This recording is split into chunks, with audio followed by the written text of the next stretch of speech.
Hello and welcome friends. आज की जो ये वीडियो है ये है पाइथन को लेकर के, ठीक है। अब इस वीडियो में खास क्या है, कैसे क्या करेंगे आइए दिखाता हूँ। देखिए यहाँ पर एक प्रोग्राम हमने पहले से लिख रखा है और ये प्रोग्राम क्या है वो भी आपको दिखाऊंगा।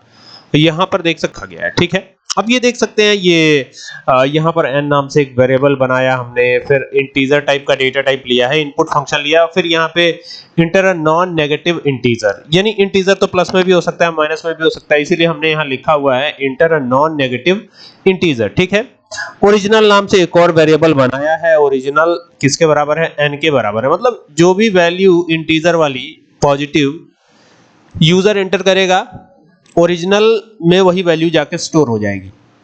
फैक्ट एक और वेरिएबल है जिसमें 1 स्टोर है। अब कह रहा है ना कि n की वैल्यू जब भी होगी तो ग्रेटर होनी चाहिए 1 से, और फैक्ट को मल्टीप्लाई करके मल्टीप्लाई कीजिए और इज इक्वल टू n आए और एक एक करके डिक्रीमेंट करवाइए। और यहाँ पे f स्ट्रिंग लगाया जिसमें ओरिजिनल और फैक्ट लिखा हुआ आएगा, इसके साथ साथ नंबर जुड़ जाएंगे, मतलब जो भी फैक्टोरियल निकल के आएगा वो सारे नंबर जुड़ते जाएंगे। तो यहाँ पर इसको चलाने की बारी है, तो चलाने के लिए F5 शॉर्टकट की क्या होती है, F5, तो आप F5 प्रेस कर सकते हैं और यहाँ पर ओके करेंगे। अब जैसे ही ओके करते हैं तो ये विंडो आती है, तो यहाँ पर कोई भी नाम से इसे सेव कर सकते हैं। एंटर करेंगे, जब एंटर करेंगे तो आप देखेंगे कि यहाँ पर कह रहा है inter a non negative integer, ठीक है।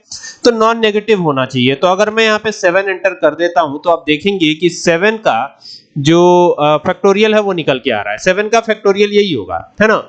इसी तरीके से अगर मैं इसको जो है एक दोबारा से रन कराता हूँ, यहाँ रन पे जाके और रन मॉड्यूल पे क्लिक करता हूँ और अगर यहाँ 5 कर देता हूँ तो यहाँ पे देख सकते हैं 120 आ रहा है। अब ये कैसे 120 आ रहा है, क्योंकि 5 है, 5 में 1 से अगर मल्टीप्लाई कर दें, फिर 2 से मल्टीप्लाई कर दें, फिर 3 से कर दें, फिर 4 से कर दें, ठीक है,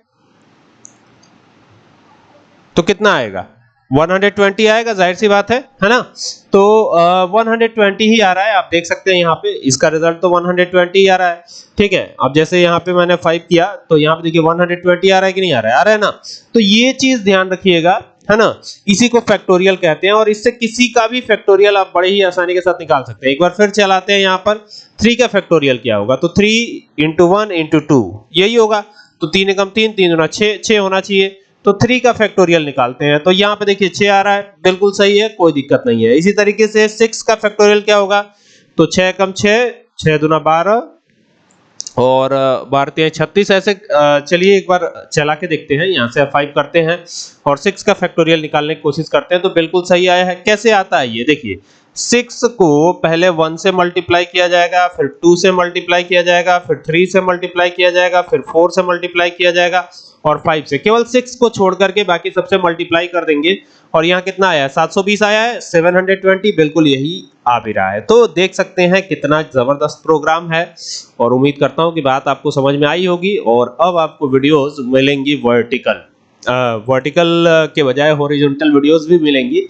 वर्टिकल तो मिल ही रही हैं, हॉरिजॉन्टल वीडियोस भी आपको अब आएंगी, ठीक है। चलिए मिलते हैं नेक्स्ट वीडियो में, तब तक के लिए keep watching, thank you for watching this video.